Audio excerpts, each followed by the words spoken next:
Okay, before I fall asleep in the chair, I thought we'd have a look around the garden.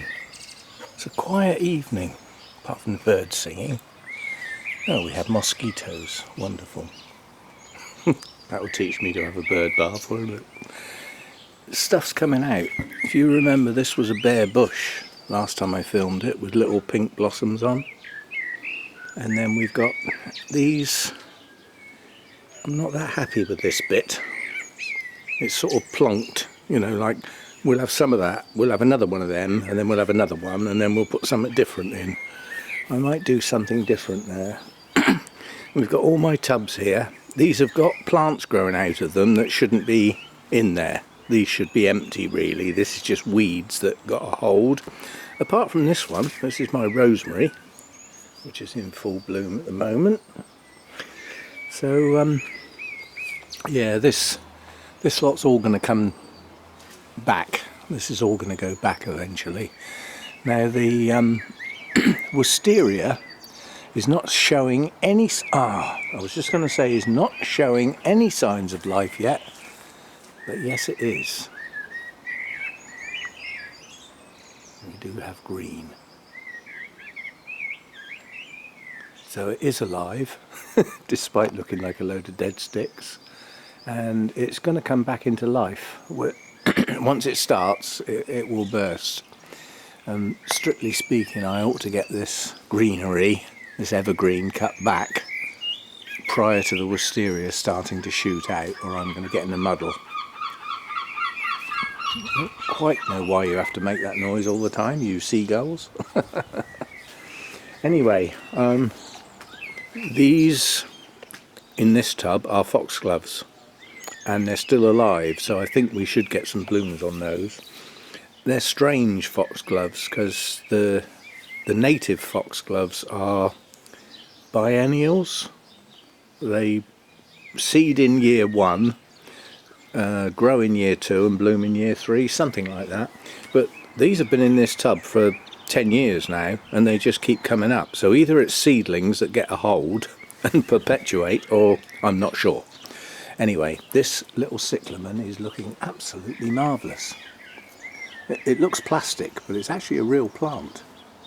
I shall have to do something with that, because that will just frazzle in the summer if it's not looked after. I moved the bench from there. I only put the bench there to put my RO unit on, because that's where the tap is. But I put a chair there for the RO unit, so that I could move the bench here, because it was the only place suitable to actually hold that Deshoujo bonsai, which I can now see from in the grow room, which I like. Now, these frames here, this is not going to stay there, and this conifer needs to get out in the sunshine, so that's going to have to go out of the way. I just moved it there temporarily. The birds are using the bird bath, not as a bath, but they drink out of it all the time, so that's going well. This lot needs a good sort out. I'm going to pull out most of that ivy. We've got dandelions in here, which have now seeded, so they'll be all over the place for the next 10 years. That looks like a rose that's coming on, so that's come up through there. But I want this ivy out the way to see what's in there, basically, and give me somewhere to possibly to plant a few things. This is my hardy orchid, which is not doing... Oh, I was just going to say it's not doing anything. It is. That's the first leaf to show. This should start to grow soon.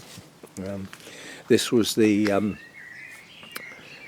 Fuji cherry that I filmed in bloom. And if you remember when I filmed that, there were no leaves at all. Now look at it. That's in full leaf. My other bonsai here.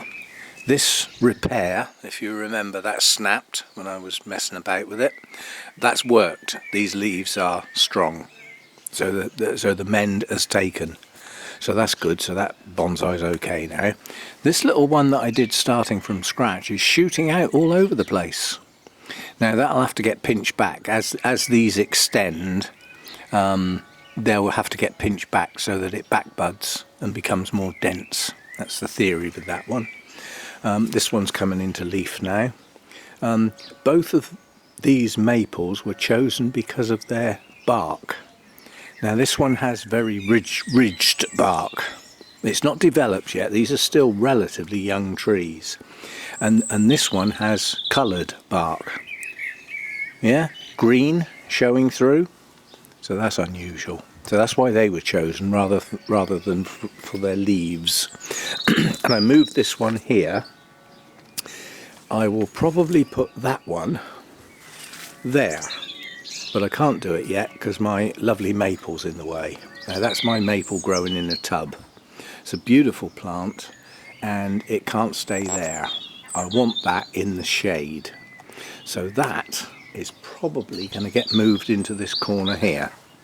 As long as I can still see from my workbench through to the feeder. That's a must. We got to maintain that. But that's a lovely maple, and it managed to get brought from the other house to here despite it being a large tree. These are Hebes, or that is two types of Hebes there, or one that's reverting back from variegated to non. It could be one single bush, I don't know. That's a box which has been trimmed to look like a box. I really don't like that at all. I don't like sawn off stuff. It just doesn't do much for me, I must admit. Now that is a fuchsia in that giant tub. That's not mine, that was already here. So that'll have nice blooms on. That's still alive, obviously. There's more than one thing in there. Looks like somebody stuck a pruning in. Noisy tykes. So there's something else growing in here that I don't really know much about. This is ash. Now I didn't notice this because it's just a stick, but it's the only tree in this country that has black buds. So that's an ash tree. So we'll have to watch that because there's a lot of ash dieback. It's a disease that's killing a lot of our ash trees. This is camellia, and this is brilliant to grow in this country because you can virtually guarantee as the blooms open you get a sharp frost and they all go brown and fall off. But luckily some of them weren't open. So we're still going to get some nice blooms. Nice white camellia, that one, evergreen. Spiky bush, that'll have to be kept under control.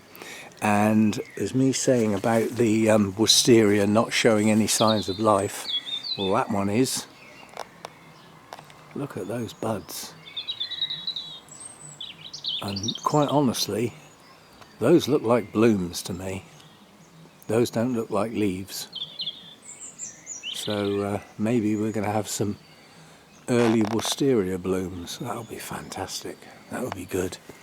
This I'm going to have to go careful with. I'm going to have to poke my head inside very carefully. I want to cut this right down. This is just a laurel. It's nothing special. And it's bulky, it's big, it's ridiculous. And look at it. It's going to be another 2 foot bigger soon. So I want that cut right back. The problem is, I've got a horrible feeling that my pair of blackbirds are nesting in there quietly. The female may actually be sitting on some eggs now. Who knows? And then up here we've got another one which I can do without. And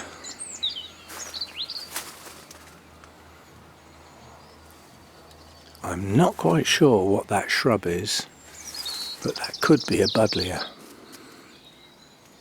And there again it might not be. I'll have to wait and see. But again, the wisteria up here it's entangled all over the place. Now the bamboo I'm just going to keep as is, apart from bits that stick up like that. They'll get trimmed off with my extra long weapon that I bought. This is going to get put in the shed because I really don't like looking at that, and the amount of times I would use it to dry washing is minimal, quite honestly. So my other two bonsai that are down here is my hawthorn That needs putting somewhere where it doesn't get so much sun, because it doesn't do it any good. My pine can take as much sun as it can get, and this is probably going to get repotted. It should be. We wired some of this last year to get some shape into it. I didn't wire the top, I left it.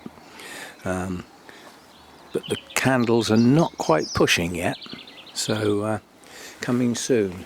And then tucked away in there is a maple, which I've only recently noticed because it's just come into leaf. Now when I start pruning, I will cut away everything around that that's not maple, leaving the maple, so that it becomes more of a feature. It's just tangled up with other stuff at the moment. This monstrosity here is going to come down. I've got the tools to get at these high bits, you know. I mean, I don't have to get right up to the top. I cut them down here. So that's going to come down, so that it'll become a better shape. If you look very carefully through that hedge,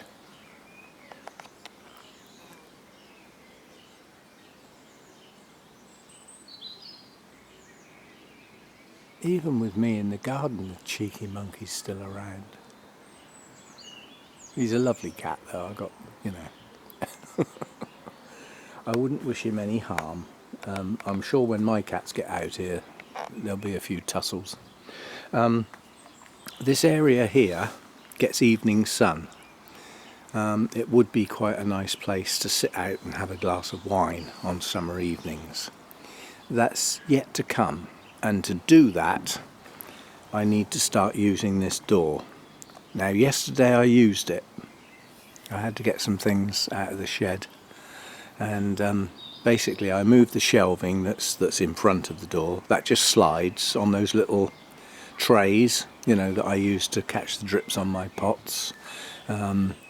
All of the shelving in there, because they've got, you know, quite things that would mark the flooring. I put all the bases on stem on those trays, and so that shelving there just slides out of the way, and I managed to open the door and close it again okay without too much difficulty. So if ever I really need to, you know, when I start thinking about getting all the stuff from the shed onto my shelves, my new shelves which I put together today, I'll start using that door. And once I start using that door on a regular basis, then the cats can come in and out, and they'll adopt this garden quite nicely. So yeah, so there we go. There's some things to move around and some heavy duty pruning to do, especially here. This is a type of laurel, but it's not the same laurel as this, and it looks to me like it's about to come into flower, so we'll allow it to do that, and then we'll take it back to the fence and reduce it. It's starting to shoot out already. If I cut that back to the boundary, it's going to shoot out and it'll thicken up, you know, which as far as the birds are concerned makes a better nesting place, because at the moment it's too open. The birds are not going to nest in that. It's too much openness.